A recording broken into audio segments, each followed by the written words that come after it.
Oggi vi voglio parlare di uno strumento che nell'equitazione naturale molte volte è frainteso.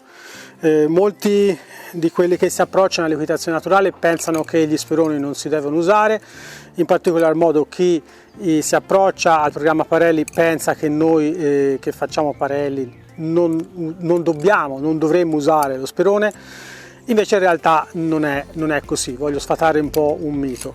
Come ho spiegato già ormai migliaia di altre volte, non è lo strumento che conta, ma è come si usa lo strumento che fa la differenza. Per cui morsi o imboccature, purché ovviamente siano delle imboccature dei morsi normali, ecco, non andiamo a prendere delle cose che assomigliano più a degli strumenti di tortura. Però ecco, diciamo, se sono nella normalità, ecco, non hanno niente a che vedere con l'ideologia che molti hanno che possono essere strumenti di coercizione o di intimidazione. In realtà, in particolar modo, lo sperone è come se fosse le nostre dita quando noi insegniamo da terra al cavallo a spostare il suo corpo utilizzando quello che noi chiamiamo gioco del porcospino, cioè pressione con contatto costante. Quindi né più né meno di come possiamo fare da terra con le nostre dita, lo facciamo da sella con lo sperone. Da terra possiamo utilizzare anche lo stick, ad esempio, per spostare il cavallo, sempre utilizzando la pressione con contatto, quindi il porcospino, utilizzando 4 gradi di pressione, ok? Che noi chiamiamo fasi. Quindi nella prima fase tocchiamo solamente il pelo, nella seconda fase pelo e anche pelle, nella terza fase arriviamo fino a premere sul muscolo e nella quarta fase arriviamo a diventare un pochino più scomodi, quindi noi diciamo dobbiamo andare a toccare l'osso, così tanto per rendersi un pochino conto che dobbiamo fare più pressione e rimanere lì finché non otteniamo insomma il risultato che vogliamo. Lo sperone non è altro che un ausilio per poter comunicare nella stessa maniera quando siamo in sella, perché quando siamo in sella io farò pressione in particolar modo sui fianchi del cavallo per poter spostare le spalle o il posteriore o eventualmente fare dei movimenti laterali con la gamba, però la gamba è grande probabilmente quanto il palmo della nostra mano, anche di più. Quindi è chiaro che se io vado a fare pressione con il tallone o con il mio polpaccio non sarà una pressione così fine e precisa come invece gli abbiamo insegnato prima, utilizzando le nostre dita e utilizzando appunto anche lo stick. Come faccio a usare lo stesso tipo di comando nella stessa maniera? Uso lo sperone, ok? Uso lo sperone e quindi a quel punto proverò a mettere un po' di pressione con la gamba. Se la gamba non funziona, girerò la punta del mio stivale verso l'esterno e andrò a appoggiare lo sperone che prima toccherà il pelo, poi andrà a spingere sulla pelle, poi sul muscolo e poi sull'osso. Come deve essere lo sperone? Lo sperone deve essere il più soft possibile e con la rotellina, così. Soft possibile vuol dire che non deve avere spigoli vivi su questa rotellina qua, ok? E deve avere la rotellina perché è molto ma molto più piacevole.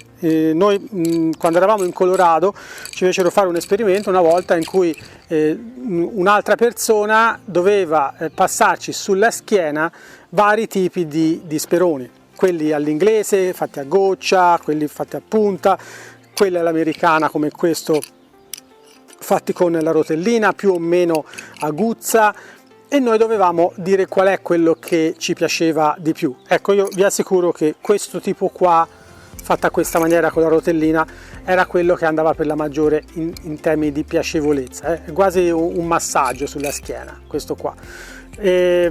Perché la rotellina è importante? Perché anche se noi sbagliamo angolazione, quando andiamo a toccare sulla superficie del cavallo, la rotellina ci permette di non essere mai violenti, ok?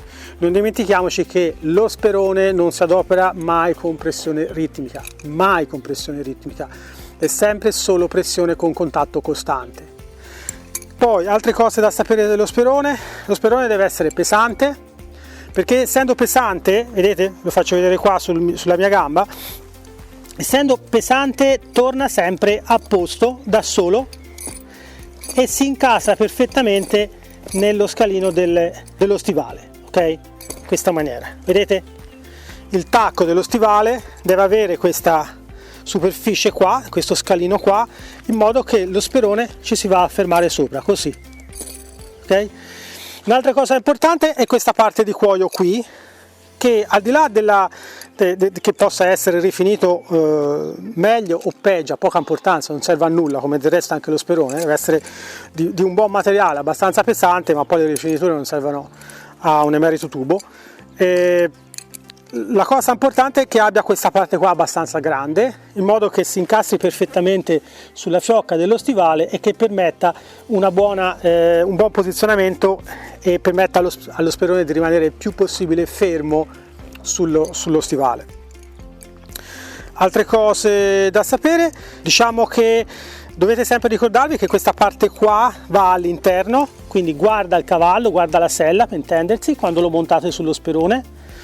Quando lo montate sullo sperone c'è questa parte qua che deve essere infilata così a occhiello, non so se riuscite a vederla, e di solito fa un pochino confondere, ma tanto ce lo mettete una volta e poi ce lo lasciate per anni, quindi non è un problema.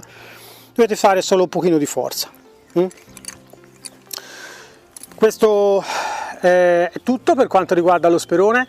È un video un pochino più breve del solito, però mi interessava fare un focus su questo tools che tante volte è frainteso. Molti pensano che lo sperone sia qualcosa di intimidatorio nei confronti del cavallo, e invece no, è uno strumento di comunicazione estremamente preciso e che ci può aiutare tantissimo a essere leggeri ma nello stesso tempo chiari per il nostro cavallo. Si potrebbe dire che lo sperone, se usato bene, è come un pennello nelle mani di un artista. Grazie per avermi seguito anche in questo video. Se il video vi è piaciuto mettete mi piace e noi ci vediamo la prossima settimana.